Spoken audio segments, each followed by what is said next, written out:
Good morning बच्चों। आज हम कक्षा 9th काव्यखंड पार्ट 3 रसखान के सवैये पद को पढ़ेंगे। चलिए पढ़ते हैं। पहला पद है, मानुष हो तो वही रसखानी, बसो ब्रज गोकुल गांव के गवारन। जो पशु हो तो कहा बस मेरो, चरो नित नंद की धेनु मझारन। पाहन हो तो वही गिरे को, जो कियो हरि छत्र पुरंदर धारन। जो खग हो तो बसेरो करो, मिली कालिंदी कूल कदम की डारन। एक एक पंक्ति देखेंगे। मानुष हो तो वही रसखानी, बसो ब्रज गोकुल गांव के ग्वारन। कवि रसखान ब्रजभूमि के प्रति अपना अनुराग प्रकट करते हुए कहते हैं कि यदि मैं अगले जन्म में मनुष्य बनूं तो गोकुल गांव के ग्वालों के बीच ही रहूं। जो पशु हो तो कहा बस मेरो, चरो नित्यानंद की धेनु मझारन। और यदि मैं पशु के रूप में संसार में जन्म लूं, जिस पर मेरा कोई वश नहीं है, तो मेरा तो बस यही कहना है कि मैं गाय के रूप में जन्म लेकर प्रतिदिन नंद की गायों के बीच ब्रजभूमि पर विचरण करूं। पाहन हो तो वही गिरी को, जो कियो हरि छत्र पुरंदर धारन। और यदि ईश्वर मुझे अगले जन्म में पत्थर बनाए तो फिर उस गोवर्धन पर्वत का अंग बनाए, जिसे गोकुल वासियों को इंद्र के कोप से बचाने के लिए कृष्ण ने छत या छतरी के रूप में अपनी उंगली पर धारण कर लिया था। जो खग हो तो बसेरो करो, मिली कालिंदी कूल कदम की डारन। और यदि मुझे ईश्वर पक्षी बनाए तो मैं यमुना के तट पर स्थित कदम की डालों के बीच अपना बसेरा बनाऊं। इस प्रकार मैं ब्रजभूमि में सदैव अपना संबंध बनाए रखना चाहता हूँ। पद 2, या लकुटी अरु कामरिया, पर राज तिहु पुर को तजी डारो। आठौ सिद्धि नवो निधि के सुख, नंद की गाई चराई विसारो। रसखान कबो इन आखिन सो, ब्रज के बन बाग तड़ांग निहारो। कोटि के कलधौत के धाम, करिल के कुंजन ऊपर वारो। एक एक पंक्ति देखिए। या लकुटी अरु कामरिया, पर राज तिहु पर पुरु को तजी डारो। रसखान कहते हैं कृष्ण की लाठी और कंबली, लकुटी लाठी, कामरिया कंबली, कृष्ण की लाठी और कंबली के बदले मैं तीनों लोकों का राज भी खुशी से त्याग दूं।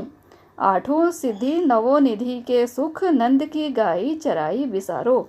और मैं क्या करूं? नंद की गायों को सुख नंद गाई चरानी विसारो। नंद की गाय चराने के बदले संसार की 8 सिद्धियां और कुबेर की 9 निधियां के सुखों को भी छोड़ दूं। रसखान कबो इन आखिन सो, ब्रज के बन बाग तड़ांग निहारो। और कब मैं अपनी आँखों से ब्रज प्रदेश के वनों, उपवन और सरोवर को देख सकूँगा। कोटिक एक कलधौत के धाम, करील के कुंजन ऊपर वारो। करील के घने लता मंडपों को देखकर तो मन होता है कि इनमें निवास करने के लिए करोड़ों सोने के महल भवन को भी इन पर न्योछावर कर दूं। पद 3, मोर पंखा सिर ऊपर राखियो, गुंज की माल गरे पहिरोगी। ओढ़ी पितंबर ले लकुटी बन, गोधन गवारिन संग फिरोगी। भावतो वे हुई मेरो रसखानी, सो तेरे कहे सब स्वांग करूँगी। या मुरली मुरली धर की अधराहन, धरी अधरा ना धरूंगी। एक एक पंक्ति देखिए। मोर पंखा सिर ऊपर राखियो, गुंज की माला गरे पहिरोगी। कृष्ण से अनुराग रखने वाली एक गोपी अपनी दूसरी सखी से कहती है कि हे सखी, मैं कृष्ण के प्रेम में अपने सिर पर मोर पंखा यानी मोर पंखों का एक मुकुट बना लूँगी, पहन लूँगी अपने गलों में, और अपने गले में एक गुंजा की माला डाल लूँगी। ओढ़ी पीताम्बर ले लकुटी बन, गोधन गवारिन संग फिरोंगी। और कृष्ण सा रूप धारण करने के लिए मैं कृष्ण के जैसे ही पीताम्बर यानी पीले वस्त्र धारण करूंगी। और क्या कहूँ, मैं तो कन्हैया की तरह अपने हाथों में लाठी लेकर गायों और ग्वालों के संग वन वन उन्हें चराती घूमती फिरूंगी। भाव तो वो ही मेरो रसखानी, सो तेरे कहे सब स्वांग करूंगी। और वह कृष्ण मेरे मन को बहुत ही लुभाता है, उसने मुझसे बहुत प्रेम है, इसलिए तेरे कहने पर मैं यह सारा स्वांग रच लूँगी, या मुरली मुरलीधर की अधराहन धरी अधराना धरोगी।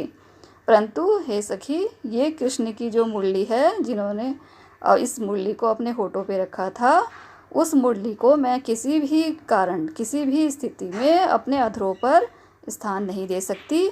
यही वह मुरली है जिसके कारण कृष्ण ने हमें विस्मृत कर दिया है, यानी वो हमें भूल गए हैं।